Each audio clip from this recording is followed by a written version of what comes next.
साहेबांनी विधानसभेत विचारला की बाबा त्यात कोण दोषी आहे किंवा प्रशासनावर कोणाचा दबाव आहे का, त्याचा CDR काढावा म्हणून त्यांनी जाहीर तिथं अधिवेशनात मागणी केली.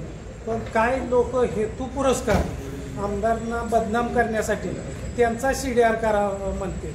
तर आमचं प्रशासनाला एवढी विनंती आहे, जो कोण त्यात दोषी असेल त्यात व्यक्तीचा त्यात CDR काढून त्याच्यावर दबाव असेल तर त्यावर चौकशी झाली पाहिजे. आणि जर कोण विनाकारण कुणाला बदनाम करायसाठी जर कोणाचं नाव घेत असेल तर जो तक्रार करतोय त्याच्यावर गुन्हा दाखल झाला पाहिजे.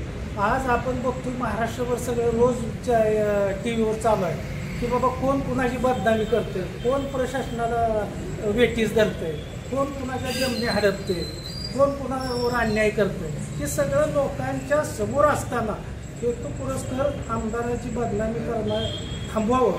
नाही तर काय त्याला ज्या पद्धतीनं जसं पुढं समोर येईल त्या पद्धतीनं आम्ही समोर जायला तयार.